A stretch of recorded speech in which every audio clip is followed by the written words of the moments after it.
Mais à son arrivée, là où il ne s'attendait qu'à des ruines désertes, de la fumée montait d'une cheminée qui n'aurait plus dû fonctionner depuis longtemps. Un jardin poussait là où les mauvaises herbes auraient dû tout envahir. Et à travers une fenêtre fêlée, il vit une ombre traverser une pièce abandonnée depuis des décennies. Le titre de propriété dans sa poche affirmait qu'il possédait chaque bâtiment, chaque parcelle de terre, chaque rêve brisé qui avait jadis donné vie à cet endroit. Mais la femme debout sur le seuil du magasin général, ses mains burinées serrant un fusil, laissait entendre que ces papiers n'avaient peut-être pas grande valeur pour tout le monde. Boone descendit de cheval, la poussière tourbillonnant autour de ses bottes usées tandis qu'il contemplait ce qui devait devenir son investissement. Le soleil matinal projetait de longues ombres entre les bâtiments, et il entendait quelque chose d'inattendu dans une ville fantôme. Des voix, une toux d'enfant venant du fond d'une des constructions. Il s'approcha lentement du magasin, gardant les mains visibles. La femme sur le seuil ne baissa pas son arme, ses yeux portaient cette lassitude propre à ceux qui protègent quelque chose de précieux contre des forces écrasantes. « Madame, dit Boone en s'arrêtant à distance respectueuse, je crois qu'il y a un malentendu. » « Pas de malentendu de mon côté. » Répondit Dorothy Whitmore, la voix ferme malgré le tremblement de ses mains. « C'est vous qui n'avez rien à faire ici. » Derrière elle, par la porte ouverte, Boone entrevit un espace de vie improvisé, des couvertures en guise de cloison, des conserves alignées sur des étagères de fortune, un petit feu crépitant dans ce qui avait été l'espace d'exposition du marchand. Ce n'était pas un campement provisoire. C'était un foyer. « J'ai le titre de propriété. » dit Boone en tapotant sa poche de veste. « J'ai acheté toute la ville au comté. Légal et en règle. » Le rire de Dorothy fut amer. « Légal et en règle. C'est ce qu'ils disaient quand ils ont pris la ferme de mon mari. Légal et en règle quand ils ont saisi notre maison. Légal et en règle quand ils nous ont laissés sans nulle part où aller, sauf ici. » Une quinte de toux violente et humide résonna du fond du bâtiment. La façade de Dorothy se fissura un instant. Son regard se porta vers le bruit avant de revenir se planter dans celui de Boone. « C'est ma petite fille, dit-elle. Elle est malade, et c'est le seul abri que nous ayons à 100 miles à la ronde. » Boone sentit quelque chose se serrer dans sa poitrine. Il était venu en pensant arpenter des bâtiments vides, peut-être les nettoyer, réfléchir à une affaire possible dans ce coin oublié du territoire. Il n'avait pas prévu de trouver des gens. Encore moins une famille s'accrochant à la survie au milieu des ruines des rêves d'autrui. « Depuis combien de temps vivez-vous ici » demanda-t-il. « 3 mois, répondit Dorothy. « Depuis que la banque a tout pris. » La toux s'intensifia. Dorothy resserra sa prise sur le fusil au pas pointé sur lui, mais prête. Toujours prête. « Elle a besoin de médicaments, murmura-t-elle. De vrai repos. Et d'un toit qui ne fuit pas quand il pleut. » Boone regarda autour de lui les bâtiments qu'il possédait désormais légalement. Certains avaient des toits effondrés, d'autres des murs qui ne résisteraient pas à un fort vent. Mais ici, dans l'ancien magasin général, quelqu'un avait créé une forme de sécurité. Pourtant, la loi était la loi, et le titre dans sa poche était clair. Il possédait cette terre, ces bâtiments, tout ce que Dorothy et sa petite fille utilisaient pour survivre. La question était, qu'allait-il en faire? Du fond du magasin parvint le bruit de quelque chose qui tombait, suivi d'un faible cri à l'aide. Le fusil de Dorothy heurta le sol tandis qu'elle se précipitait à l'intérieur. Sans invitation, Boone la suivit, pénétrant dans un monde qui n'aurait pas dû exister dans sa ville fantôme. L'intérieur avait été transformé en un mélange de maisons et d'infirmeries de fortune, caisses en bois pour meubles, bandes de tissus pendus pour créer de l'intimité. Dans un coin, sur un lit fait de couvertures empilées et de planches récupérées, gisait l'enfant la plus frêle que Boone ait jamais vue. Zara Whitmore ne devait pas peser plus de 30 kilos. Sa peau était pâle comme du givre hivernal, quand elle toussait, tout son corps fragile tremblait. Des cernes sombres ombraient ses yeux, sa respiration courte et laborieuse. « Grand-mère » murmura-t-elle d'une voix à peine audible, le seau d'eau s'est renversé. Dorothy s'agenouilla près d'elle, posant une main usée sur son front. La tendresse de ce geste frappa Boone plus fort qu'aucun canon de fusil pointé sur sa poitrine. « La fièvre a empiré » murmura Dorothy, plus pour elle-même. Elle leva les yeux vers Boone, dans son regard, il eut du désespoir pur.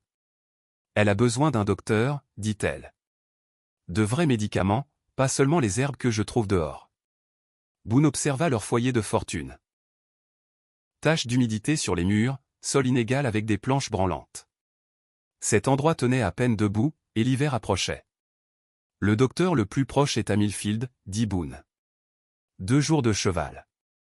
Je sais où c'est, répliqua Dorothy sèchement. Tu crois que je n'y ai pas pensé? Que je n'ai pas envisagé toutes les options? Elle se leva, poing serré. On avait de l'argent autrefois. Un chariot, des chevaux, tout ce qu'il fallait. Mais la banque a tout pris. Ils ont dit que mon mari avait manqué à un prêt qu'il n'avait jamais signé. Zara se remit à tousser, Dorothy revint immédiatement l'aider à s'asseoir pour dégager ses poumons. Le bruit était humide, profond ou le genre qui annonçait quelque chose de grave. Combien voulez-vous? Demanda soudain Dorothy, la voix tendue. Pour qu'on reste jusqu'au printemps. Je peux travailler. Cuisiner, nettoyer, raccommoder des vêtements, m'occuper des bêtes, tout ce que vous voudrez. Boone sentit le poids du titre comme une pierre. La loi lui donnait le droit de les chasser. Mais face au visage fiévreux de Zara et aux yeux désespérés de Dorothy, la loi lui semblait froide et tranchante. Je n'ai pas besoin de main-d'œuvre, dit-il prudemment. Le visage de Dorothy se décomposa. Elle crut à un refus. Mais avant qu'elle réponde, avant que Boone explique, ils entendirent des chevaux approcher au plusieurs, au galop. Dorothy se raidit, les yeux écarquillés de peur. Ils nous ont trouvés, murmura-t-elle. 3 hommes entrèrent comme s'ils possédaient l'endroit où ce qu'ils pensaient encore jusqu'à 1 heure plus tôt. Leur chef, un homme maigre aux yeux froids, portait un badge luisant au soleil. Derrière lui, 2 adjoints au sourire mauvais. Le shérif Marcus Crowe mit pied à terre, son regard passant de Boone à la fumée, au jardin. Eh bien, dit-il avec satisfaction. Dorothy Whitmore. Vous nous avez donné du fil à retordre. Dorothy se posta devant la porte pour cacher Zara. On ne squatte pas, Marcus. Cette terre appartient à quelqu'un d'autre maintenant. Shérif Crowe pour toi, répliqua-t-il, avant de fixer Boone. Et toi, l'idiot qui a acheté ce tas de cailloux au comté. Boone sentit un froid l'envahir. Il y avait une vieille ici. J'ai la propriété légale, dit-il. Le titre est clair. Crowe rit sans joie. Propriété légale? C'est riche. Le comté t'a parlé des dettes attachées?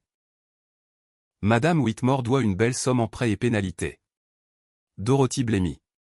Ces prêts étaient des faux. Mon mari n'a jamais signé. Ton mari mort ne peut pas témoigner, dit Crowe. Mais sa signature est au dossier, avec intérêt et frais. Ça fait $800. $800 plus que ce que Boone avait payé pour la ville entière. Elle n'a pas $800, dit Boone. Non, admit Crowe. C'est pourquoi elle vient avec nous. La banque a d'autres moyens de récupérer. Un adjoint avança, main sur l'arme. Dorothy ne bougea pas. Ma petite fille est malade. Elle ne peut pas voyager. Tu aurais dû y penser avant de fuir tes obligations, répondit Crowe. L'enfant viendra aussi. La banque récupère toujours. Boone sentit la rage monter. Il connaissait la justice frontalière. Quel genre de travail, demanda-t-il. Le sourire de Crowe était hideux. Le genre qui rembourse vite. Dorothy craqua. S'il vous plaît. C'est une enfant. Elle est malade. Crowe fit signe à ses hommes. C'est alors que Boone intervint. Il se plaça entre eux et Dorothy, main sur son revolver. La dame a dit non. Le silence fut électrique. Crowe l'étudia, prudent soudain. Tu ne veux pas t'en mêler, l'ami. Trop tard, répondit Boone. Ils sont sur mes terres. C'est mon affaire. Crowe tenta de l'intimider, parla de loi, de banque, de dette. Boone exigea les papiers. Crowe promit de revenir avec le marshal fédéral et des chaînes pour Boone s'il persistait. Apportez votre marshal, vos papiers, qui vous voulez, dit Boone. Crowe partit avec un sourire de prédateur. Dorothy s'effondra contre le chambranle. Pourquoi risquer tout ça pour des inconnus?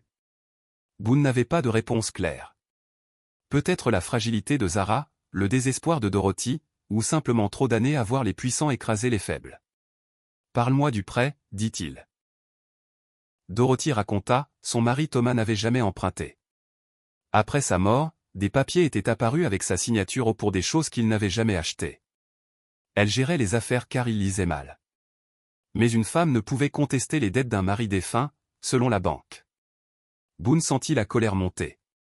C'était un schéma classique, banque plus officielle corrompue égale vol de terre. Zara appela faiblement. Ils accoururent. L'enfant était plus mal. Fièvre, respiration laborieuse. Le seau était vide. Boone alla au puits, rempli d'eau claire. En revenant, il pensa aux 800 $. Il avait plus dans ses sacoches. Il pouvait payer. Mais payer, c'était valider la corruption. Dorothy caressait les cheveux de Zara. Elle a besoin de vrais médicaments. Vite. Millfield égale banque plus croc plus amis. Danger. Soudain, d'autres sabots beaucoup plus nombreux, d'une autre direction. Des cavaliers armés arrivèrent. Fermiers, éleveurs, gens ordinaires, menés par Ruth en lait, une femme au regard dur. On est 15 familles volées par le même système de faux prêts, expliqua Ruth. On sait pour le marshal corrompu. On a un témoin, Samuel Chen, employé de banque qui a forgé les signatures. Il veut témoigner si on le protège. Il se cache dans un vieux camp minier. Plan, certains protègent la ville, d'autres vont chercher Chen. Mais Boone vit les failles. Puis Crow revint seul, terrifié. Le marshal est mort. Tué par Chen, dit-il, montrant un badge ensanglanté. Chen a fui dans les montagnes avec les preuves. Chaos. À l'intérieur, Zara s'effondra, respiration presque arrêtée, sang aux lèvres.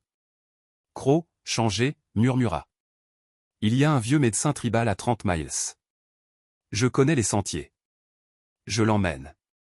Pourquoi aider maintenant, demanda Dorothy. J'ai une petite fille aussi. Et je suis fatigué d'être ce genre d'homme. Des coups de feu retentirent dehors. Les hommes de main de la banque arrivèrent, mais tombèrent sur des dizaines de colons armés, des journalistes, un enquêteur territorial. Bataille courte. Les assaillants capitulèrent. L'enquêteur révéla, Chen n'avait pas tué le marshal, il l'avait sauvé. Le marshal était vivant, avec des preuves accablantes contre la banque. Crow avoua avoir été manipulé.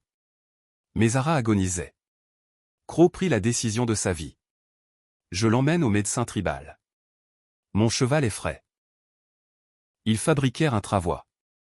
Dorothy et Boone accompagnèrent.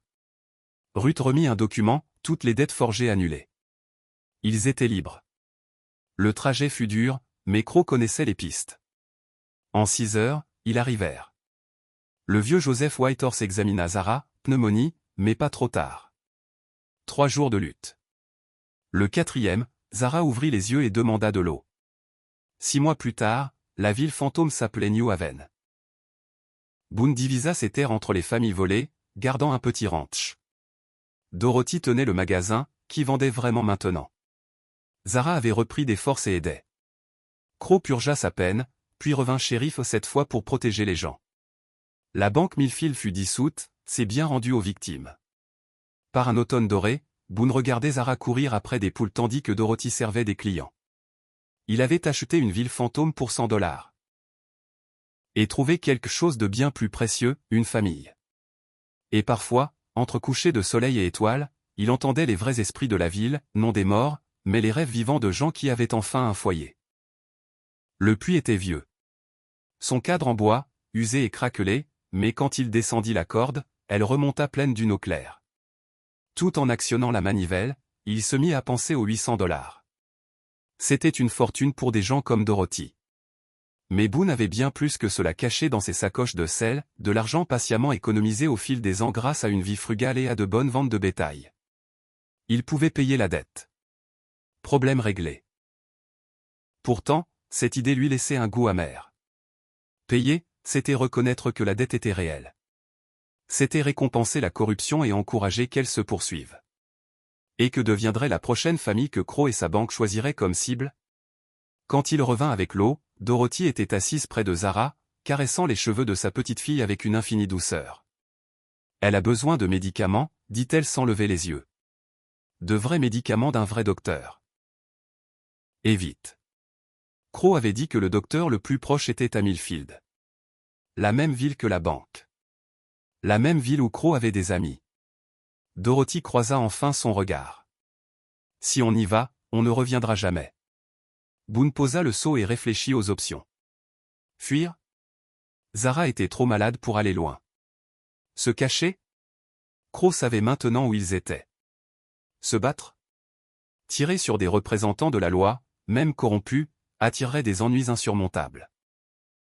Il y a peut-être une autre solution, dit Boone lentement. Mais ça voudrait dire me faire entièrement confiance. Dorothy scruta son visage. Quel genre de solution? Avant qu'il puisse répondre, un bruit lui glaça le sang, des sabots, encore, mais venant d'une autre direction. Et beaucoup plus nombreux cette fois. Par la fenêtre, ils virent des cavaliers approcher de l'est.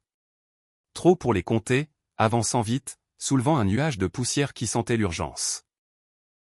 Mais ce n'étaient pas les hommes de Crow qui revenaient.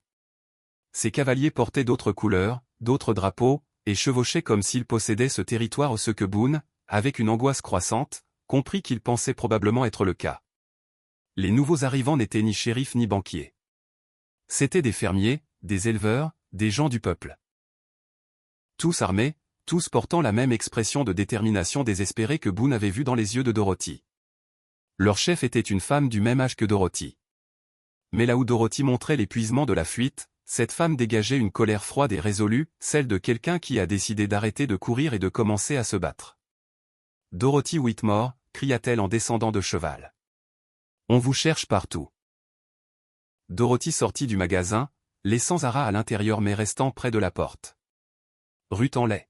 « Qu'est-ce que tu fais ici? » La même chose que toi, essayer de survivre. Ruth désigna les 12 cavaliers derrière elle. On est toutes des familles frappées par le petit système de recouvrement de dettes de Crow. Toutes, on a eu des maris qui ont mystérieusement signé des prêts qu'ils n'ont jamais signés. Boone sentit les pièces d'un puzzle plus vaste s'assembler. Ce n'était pas seulement Dorothy. C'était systématique. Crow et la banque volaient tous ceux qui ne pouvaient pas se défendre. Combien? Demanda Dorothy. 15 familles pour l'instant, répondit Ruth. Peut-être plus. Certains ont préféré disparaître plutôt que de se battre. Son regard se posa sur Boone. Et toi, tu dois être l'homme qui s'est acheté une ville pleine d'ennuis. On dirait bien, admit Boone. Ruth l'observa un instant, puis prit une décision. On sait pour le marshal fédéral que Crow ramène. On sait aussi que ce marshal touche de l'argent de la banque depuis des années. Tout ce territoire est pourri jusqu'à la racine. Alors, quel est ton plan? Des preuves, répondit Ruth. De vraies preuves que les signatures étaient falsifiées. Et on pense savoir où les trouver. Elle sortit un papier plié de sa veste. Samuel Chen, l'employé qui faisait les faux, a eu des remords la semaine dernière. Il a fait passer un message. Il témoignera si on lui garantit sa sécurité. Où est-il? Demanda Boone. Dans l'ancien camp minier, à une vingtaine de miles au nord. Mais Crow a des hommes à ses trousses. Et s'il le trouve en premier? Ruth n'acheva pas. Dorothy regarda vers le magasin où Zara toussait à nouveau. Je ne peux pas la laisser. Elle est trop malade pour voyager. On sait, dit Ruth doucement. C'est pour ça qu'on est venu. Certains restent protéger la ville. D'autres vont chercher Chen et le ramènent ici pour le marshal. Le plan semblait raisonnable, mais Boone en voyait les failles. Diviser les forces les rendait vulnérables. Si Crow trouvait Chen d'abord, leur seul témoin disparaissait. Et si le marshal était corrompu, les preuves ne serviraient à rien. Il y a un autre problème, dit Boone. Même si on prouve que les dettes sont fausses, qu'est-ce qui les empêchera de brûler cet endroit et de prétendre qu'on a résisté?